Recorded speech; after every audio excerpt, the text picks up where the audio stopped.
j'invite à me rejoindre Jean-François Serre, Marie Trélucane, Béatrice Engrand et Thomas Saunier. Prenez place. Jean-François Serre, vous vous installez là. Marie Trélucane, Béatrice Engrand et Thomas Saunier ont pris place à mes côtés. Bonjour et merci à vous quatre de m'avoir rejoint. Vous êtes les principaux protagonistes de cette aventure. Thomas Saunier, vous dirigez le groupe Malakoff Humanis, sans lequel cette mobilisation nationale n'aurait tout simplement pas pu voir le jour. Marie Trélucane, vous êtes à l'initiative avec unicité de l'association à l'origine du service civique en France, de la mobilisation que nous lançons ce soir. J'ajoute que vous présidez la nouvelle structure Service civique Solidarité Senior. Jean-François Serre, vous représentez le collectif Mona Lisa. Alors Mona Lisa, ça veut dire Mobilisation nationale contre l'isolement des âgés. Ce collectif d'acteurs que vous avez fondé est également partenaire clé du service civique Solidarité Senior, dont vous avez pris la vice-présidence. Et enfin, Béatrice Engrand, vous présidez l'agence du service civique. Alors, évidemment, c'est l'agence qui a la lourde tâche de gérer les fonds alloués par l'État pour le développement du service civique des jeunes. Merci encore d'être là tous les quatre. Si vous le permettez, je vais m'adresser à vous. Jean-François Serre, avec Mona Lisa, vous êtes depuis longtemps convaincu qu'il faudrait développer la mobilisation des jeunes en service civique auprès des seniors isolés. Pouvez-vous nous expliquer, selon vous, pourquoi c'est si important et quelles sont les ambitions que vous mettez derrière l'initiative Service civique Solidarité Senior ? Selon un baromètre des solitudes mené par le CREDOC, en 2019, c'est 13% des Français qui souffrent d'isolement social. 3 points de plus qu'en 2016. Sur ces 7 millions de Français touchés par l'isolement social, 23% ont plus de 75 ans. Donc c'est 1,5-1,7 million de personnes âgées qui souffrent d'isolement social. Et selon le rapport des Petits Frères des Pauvres, 300 000 de ces personnes sont en quasi-mort sociale. La crise sanitaire que nous vivons, évidemment, a mis une lumière particulière sur ce besoin essentiel, l'a même intensifié. Ce besoin, c'est-à-dire qu'en fait, on ne peut pas vivre sans relation et même on peut mourir de solitude. Alors, oui, face à cette nouvelle misère de la société, c'est très important de se mobiliser, extrêmement important de se mobiliser, de faire davantage, de faire ensemble pour soutenir le maintien des liens avec les proches, mais aussi tisser avec ceux qui sont isolés des relations, mais des relations qui sont des relations horizontales, volontaires, choisies, qui sont des relations qui sont ces relations qui comptent, c'est ces relations-là, ce type de relations-là réciproques qui sortent en fait les personnes de la prison de la solitude. C'est pour ça que les forces d'engagement sont aussi importantes à soutenir, à animer, à favoriser. Et les forces d'engagement, c'est les proches, les bénévoles des associations, mais aussi tous les citoyens volontaires, et dont évidemment le service civique est un élément très, très, très important. Ces forces doivent être soutenues, mais elles doivent être aussi articulées avec les engagements professionnels du soin et de l'accompagnement social.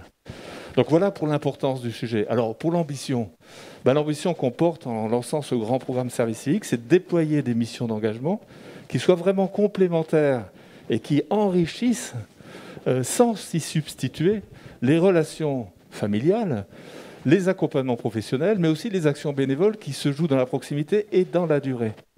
C'est aussi faciliter l'accueil de jeunes, comme l'a dit tout à l'heure Maëlle, je crois, faciliter l'accueil de jeunes partout où vivent les personnes les plus isolées, qu'elles soient à domicile ou en établissement. On sait qu'on peut vivre une solitude très profonde au milieu des autres. C'est enfin ouvrir à tous les jeunes qui le souhaitent, quelle que soit leur situation, en fait, cette expérience humaine extraordinaire. Parce que c'est une expérience inédite.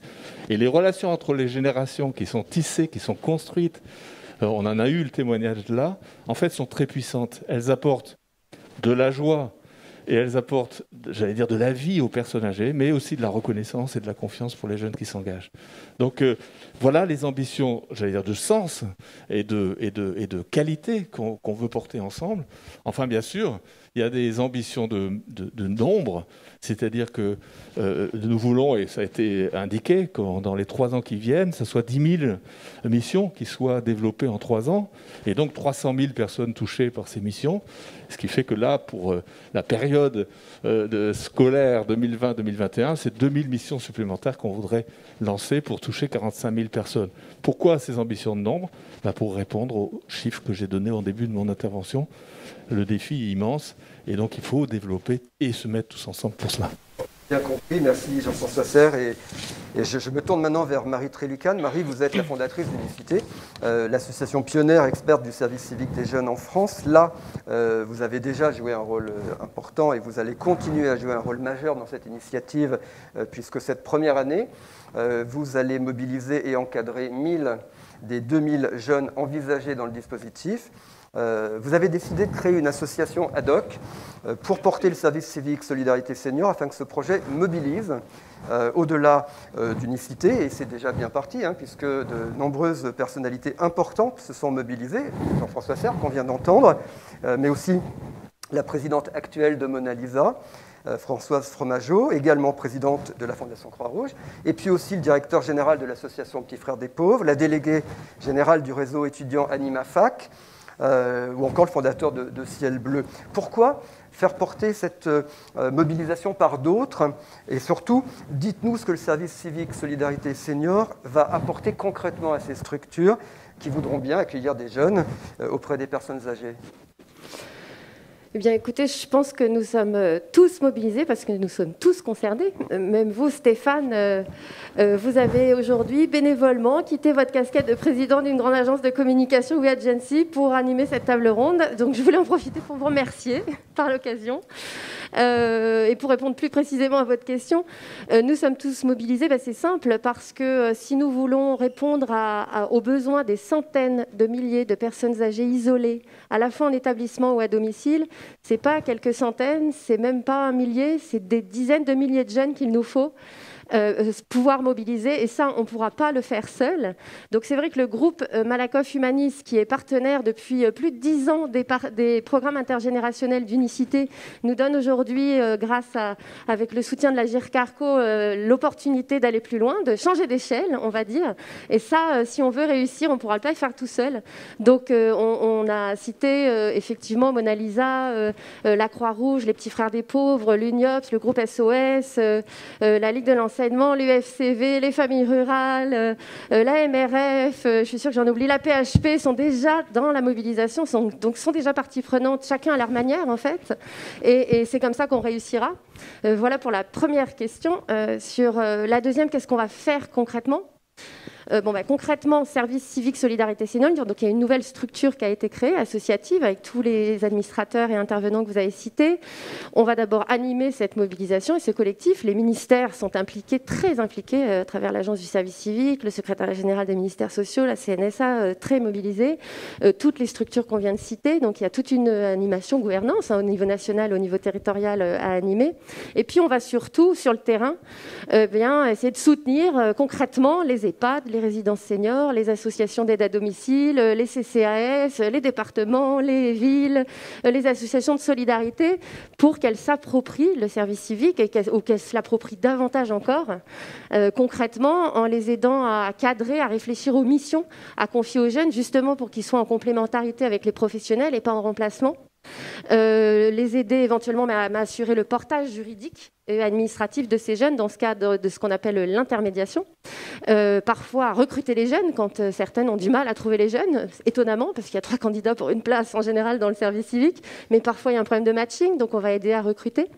Il y a tout un programme, un socle qualité d'accompagnement, de formation, d'échange de pratiques pour les jeunes, mais aussi pour les tuteurs qui a été prévu, qui implique l'ensemble des acteurs autour de la table. Et ça, c'est essentiel justement pour que ce soit de qualité, comme ce qui a été dit tout à l'heure, par les jeunes. Formation, accompagnement tout au long du service civique. Et puis, il y aura même un soutien financier pour les jeunes qui interviendront en milieu rural en particulier, parce qu'il y a beaucoup de besoins et parfois pas la possibilité d'aller rendre visite aux personnes. Donc, pour l'intervention en milieu rural, on a décidé de débloquer un budget, et y compris pour soutenir financièrement, financer les indemnités complémentaires dues par les structures, en complément de celles apportées par l'État, si elles décident d'accueillir des jeunes plus éloignés, donc des jeunes en situation de handicap, des jeunes sans qualification et des jeunes de milieu rural ou de quartier populaire. Donc voilà pour ce qu'on fera, en gros tout ce dont il y a besoin pour que ce service civique en solidarité avec les seniors se fasse de manière qualitative et ambitieuse. Merci Marie pour ces précisions. Je me tourne maintenant vers Béatrice Engrand. Vous présidez l'Agence du service civique. À ce titre, vous êtes un partenaire majeur du dispositif.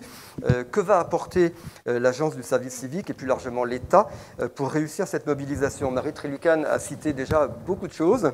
Quelle est votre implication à vous dans ce projet?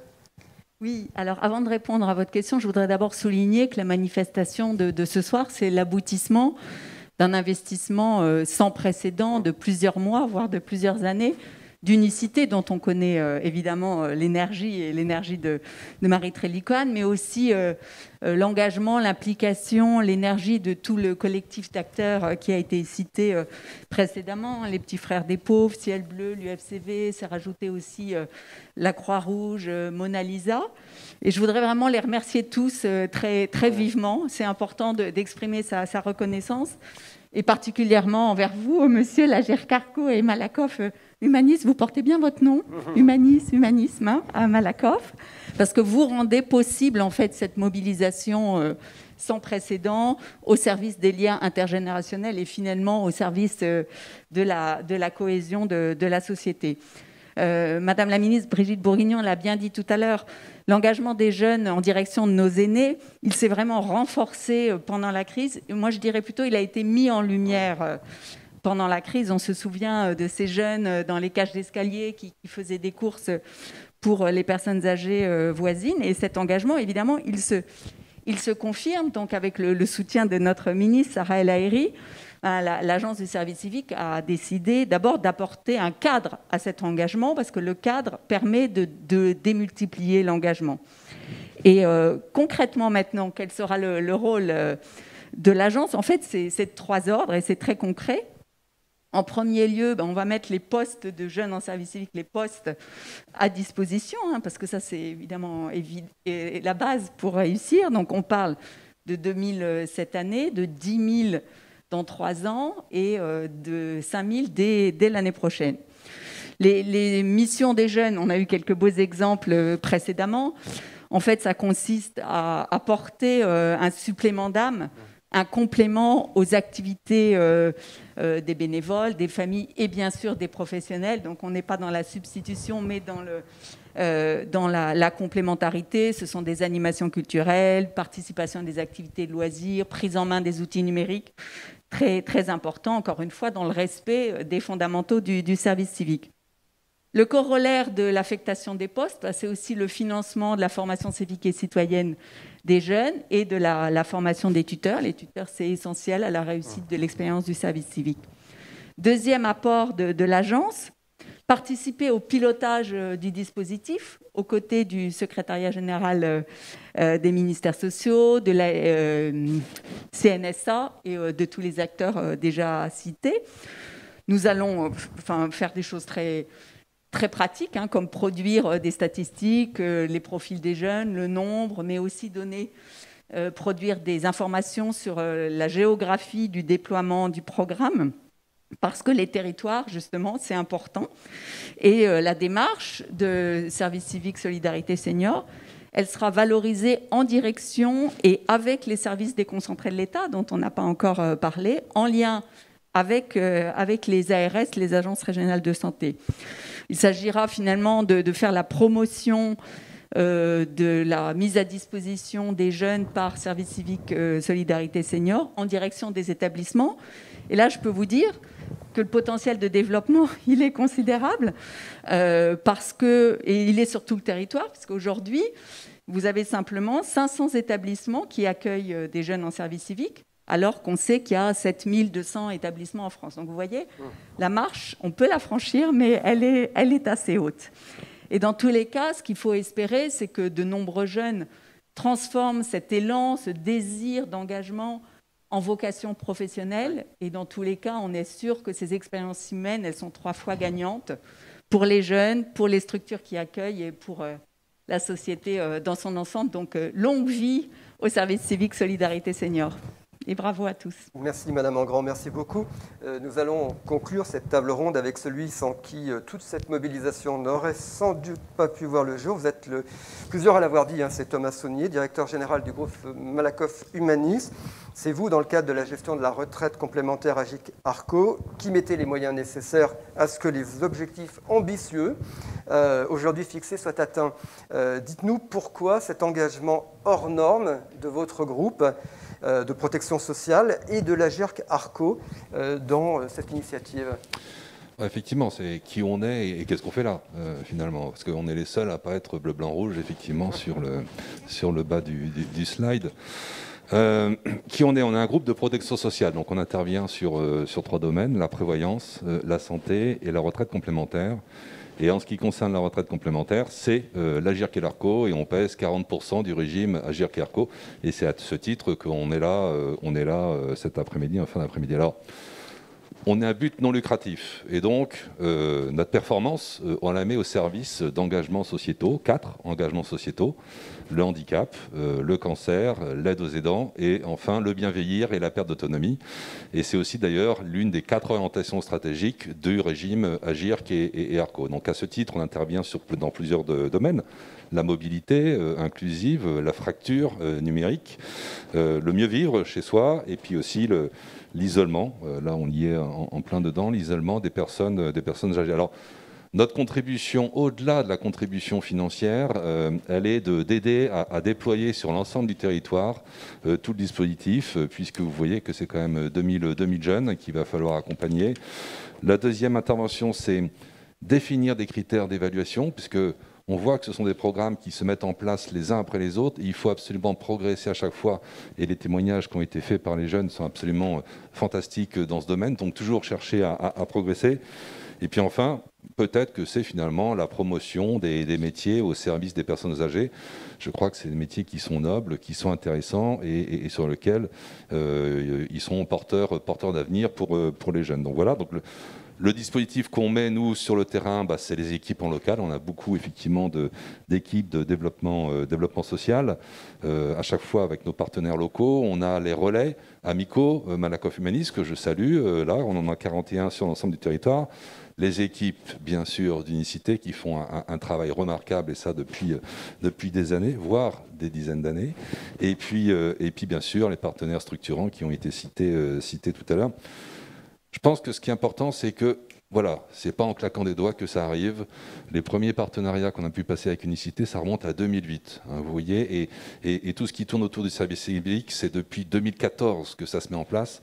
Chaque année, on progresse, chaque année, on augmente en nombre, mais je pense qu'on augmente aussi en qualité, et c'est ça qu'il faut retenir. En tout cas, nous, on est très fiers de pouvoir accompagner tout ce programme, et on est présent cette année, et on cherchera à être présent les années qui suivent. Écoutez, merci infiniment pour ces témoignages, pour ces éclairages, pour ces précisions. Merci de nous avoir montré la voie et l'ambition de cette mobilisation Service civique Solidarité Senior. J'espère qu'on y voit tous plus clair maintenant et qu'on a tous très envie de s'engager.